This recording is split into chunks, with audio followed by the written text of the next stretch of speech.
প্রিয় ভাইরা, এই রমজানুল করিম উপলক্ষে আমরা স্পেশাল ভাবে শাবান, রজব এবং শাবানে আল্লাহর কাছে দোয়া করি। আল্লাহুম্মা বারিক লানা ফি রজব ওয়া শাবান ওয়া বাল্লিগনা রমাদান। হে আল্লাহ, আমাদেরকে রজব এবং শাবান মাসে বরকত দাও এবং রমজান পর্যন্ত আমাদের হায়াতকে দীর্ঘ করে দাও। অর্থাৎ আমরা আল্লাহর কাছে দীর্ঘ হায়াত কামনা করছি। আল্লাহর কাছে দীর্ঘ হায়াত কামনা করার মানে কি? আল্লাহ আমাদেরকে যদি নেক হায়াত বাড়িয়ে দেন, সেটার মর্তবা আল্লাহর কাছে অনেক বেশি হতে পারে। অর্থাৎ আল্লাহ রাসূল সাল্লাল্লাহু আলাইহি সাল্লাম আ এক হাদিসের মধ্যে এরকম একটা দৃষ্টান্ত উপস্থাপন করেছেন। সুনান ইবনে মাজার ৩৯২৫ নাম্বার হাদিসের মধ্যে এসেছে, ২ জন সাহাবী, ২ জনই একটি যুদ্ধে অংশগ্রহণ করেছেন।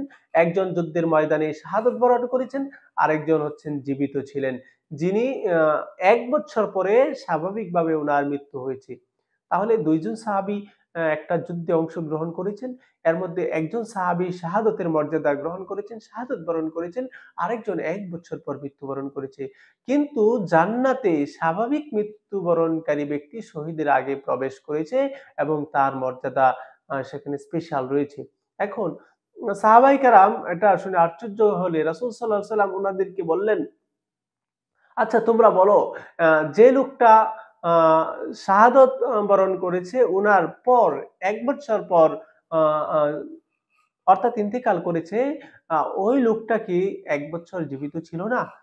সাহাবায়ে কেরাম বললেন, "হ্যাঁ, ১ বছর তো জীবিত ছিল।" তিনি বললেন, "সে ১ বছরে কি রমজান মাস পেয়েছে?" বলে, "হ্যাঁ, রমজান মাস পেয়েছে।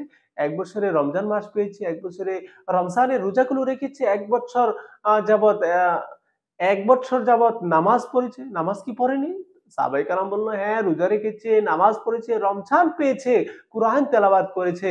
অতঃপর রাসূল সাল্লাল্লাহু আলাইহি সাল্লাম বললেন, "আসমান জমিনের মধ্যে ব্যবধান রয়েছে, তাদের দুজনের মধ্যে রয়েছে তার চেয়ে বেশি ব্যবধান।" অর্থাৎ আসমান এবং জমিনের মধ্যে যতটুকু ব্যবধান, ওই যে ১ বছর আগে শাহাদাতের মর্যাদা লাভ করেছে আর ১ বছর পর যে আল্লাহর বান্দা কবরে চলে গেছে, অন্ধকার কবরে চলে গেছে, ওই ২ বান্দার মর্তবার মধ্যে ব্যবধান হচ্ছে আকাশ আর পাতাল।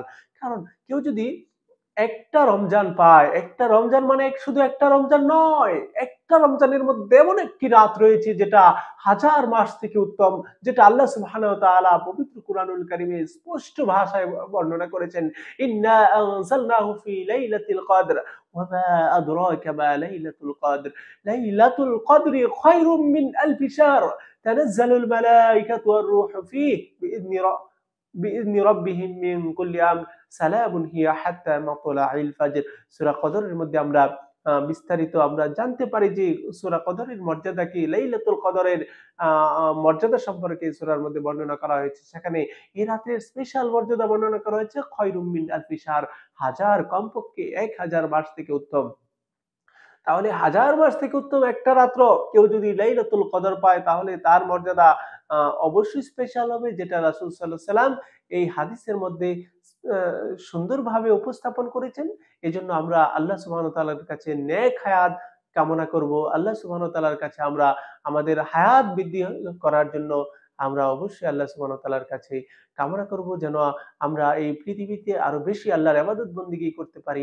আমাদের মর্যাদা যেন জান্নাতে আরো বেশি বৃদ্ধি করতে পারি। আল্লাহ সুবহানাহু ওয়া তাআলা সেই তৌফিক দান করুন। কেননা এই দুআর মাধ্যমে কিন্তু তাকদীর পরিবর্তন হয়। আল্লাহর নবী সাল্লাল্লাহু আলাইহি সাল্লাম সুনানে তিরমিজির ২১৩৯ নম্বর হাদিসে বলেছেন, "লা ইয়ারুদ্দুল কদা ইল্লা দুআ", অর্থাৎ কোন পূর্ব নির্ধারিত ফয়সালা অর্থাৎ তাকদীরের বিষয়গুলো দোয়া ছাড়া কোন কিছু দিয়ে পরিবর্তন হয় না। তার মানে আমরা বুঝতে পারলাম দোয়ার মাধ্যমে পূর্ব নির্ধারিত কোন ফয়সালাও পরিবর্তন হতে পারে। তারপরে রাসূল সাল্লাল্লাহু আলাইহি ওয়াসাল্লাম বলেছেন, "ওয়ালা ইয়াজিদু ফিল আমর ইল্লাল বির", অর্থাৎ নেক কাজ করা ব্যতীত, সৎ কাজ করা ব্যতীত অন্য কোন কিছু হায়াত বাড়ে না। এজন্য আমরা দোয়ার মাধ্যমে আমাদের তাকদীরকে পরিবর্তন করতে পারি এবং নেক কাজের মাধ্যমে, মানুষের ভালো কাজের মাধ্যমে, আ কল্যাণ কাজ করার মাধ্যমে, আমলে সলিহ করার মাধ্যমে আমরা আমাদের হায়াতকে দীর্ঘ করতে পারি। আমরা এই বিষয়টা অবশ্যই লক্ষ্য রাখবো। আমরা অবশ্যই আল্লাহ সুবহানাহু ওয়া তাআলার কাছে একাগ্র চিত্তে দোয়া করব এবং আমাদের সকল কাজ যেন নেক কাজ হয়ে যায়। আল্লাহ সুবহানাহু ওয়া তাআলা আমাদেরকে সেই তৌফিক দান করুন। আমিন। তাছাড়া রাসূল সাল্লাল্লাহু আলাইহি ওয়াসাল্লাম বলেছেন, আ আত্মীয়তার সম্পর্ক বজায় থাকলে নিজেদের মধ্যে আন্তরিকতা এবং ভালোবাসা তৈরি হয় এবং ধন সম্পদ এবং আয়ুকাল বৃদ্ধি পায়। অর্থাৎ হায়াত বৃদ্ধি পাওয়ার আরেকটি কারণ রাসূল সাল্লাল্লাহু আলাইহি ওয়াসাল্লাম বর্ণনা করেছেন, যেটা হচ্ছে আত্মীয়তার সম্পর্ক যারা রয়েছে, যারা আত্মীয় রয়েছেন তাদের সাথে নিজেদের মধ্যে আন্তরিকতা, ভালোবাসা তৈরি করা এবং ধন সম্পদ আ এবং আয়ুকাল বৃদ্ধি পায়। তাহলে এই আত্মীয়তার সম্পর্ক কারো যদি ভালো থাকে, মানুষের সাথে ভালো আত্মীয়-স্বজনের সাথে ভালো যদি রিলেশন থাকে, তাহলে তার ধন সম্পদও বৃদ্ধি পাবে এবং তার হায়াতও বৃদ্ধি পাবে। আমরা এই হাদিস থেকে সুনানে তিরমিজির ১৯৭৯ নাম্বার হাদিস থেকে আমরা জানতে পারলাম। আল্লাহ সুবহানাহু ওয়া তাআলা আমাদের সবাইকে আমল করার তৌফিক দান করুন। আমাদেরকে নেক হায়াত দান করুন। আমাদের নেক হায়াত দারাজ করে দিন। আল্লাহ সুবহানাহু ওয়া তাআলা সবাইকে কবুল করুন। আমিন। ওয়া আখির দাওয়ানা আনিল হামদুলিল্লাহি রাব্বিল আলামিন।